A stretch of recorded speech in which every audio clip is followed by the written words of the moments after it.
Hello, today is April 24th, 2021, and we are starting this morning off with a statement from President Biden recognizing the massacre of Armenians in World War I in 1915, calling it a genocide. Now, here's what we know from an article from CNN, which may not be a reliable source, but this is what they have to say. President Joe Biden on Saturday recognized the massacre of Armenians under the Ottoman Empire as a genocide, risking a potential fracture with Turkey but signaling a commitment to global human rights. Now, in a statement following the 106th anniversary of the massacre's start, Biden wrote, "Each year on this day we remember the lives of all those who died in the Ottoman-era Armenian Genocide and recommit ourselves to preventing such an atrocity from ever again occurring." Now, that is a statement from Joe Biden. So here's what we do know. In 1915, World War I, the Ottoman Empire, which we know now as Turkey, had a genocide, is what Joe Biden calls it, against 1.5 million people were killed. 2 million others were deported, and they were all Armenians.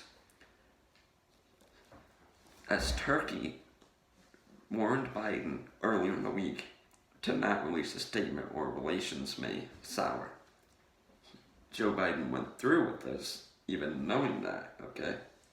So, key allies that we did have, which, Turkey, in the Cold War, we had nuclear weapons in Turkey aimed at Moscow, which is very important during the Cold War.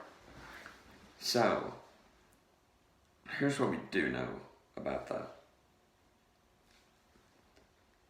Turkey bought, and I will read this out, Turkey purchased Russian-made air defense systems. So all these are Russian weaponry, military, that Turkey has been purchasing.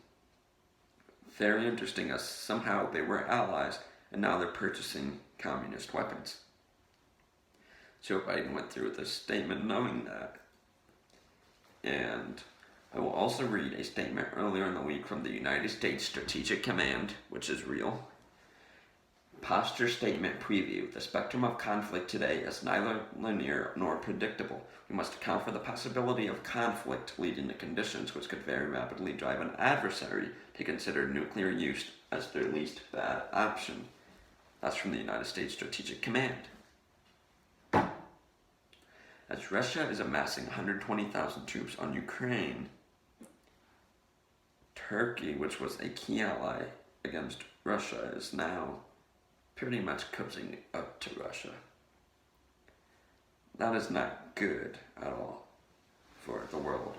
And as China has put pressure on Taiwan, Russia putting pressure on Ukraine, starting to wonder if these countries are going to try to expand and take more, which I'm pretty positive they will.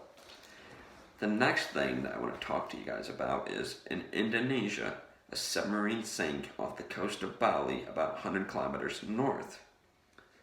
What we do know is there was 53 people on board, and there were parts of the submarine found floating up top. The problem with that is they do not say it was an attack, but the submarine sank and it was scanned at 1,800 meters below, which I think, according to the article that I had read from CNN, that it is actually pretty low for what it can go, and therefore no oxygen would be left in it, so the people inside have died.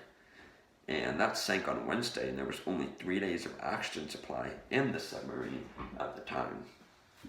So, I also want to bring an interesting, valid point though. Could a Chinese Navy sink it? Because they have been stepping up their game in the South China Sea against Taiwan. They've been putting more military pressure, the Navy, patrolling the whole sea. Is it possible that they could have went down to the Java Sea in Indonesia, and we just don't know it, nobody knows it, and sank that submarine? Because it's pretty hard for me to believe that parts of a submarine come out and float to the top if it sank with no attack to it. Which now leads me to another conclusion. what if China is slowly, and other Asian countries, slowly taking off their ships one by one, or slowly attacking things without really anyone knowing, or without any thoughts behind it, or without even people questioning, was this an attack? No, it was just sank. As the United States Strategic Command made that statement about nuclear weapons, is it possible that as Ukraine is asking for help from the US and Russia is demanding we stay out of it, that if the United States gets involved to defend Ukraine, nuclear weapon could come?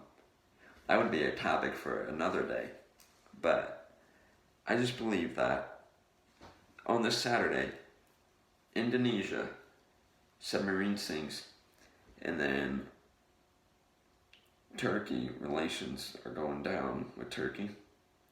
They could be with Russia, and therefore this whole because the way I think of it is, if Russia is expanding its way outward, China is expanding its way through all the Asian countries, could they become the next global superpowers? I know they're up there in the superpowers, as in they're the top 5, I know that for a fact, but it's interesting to think about that. And that is all for this Saturday, just to leave you guys thinking about that, and we will see you all later.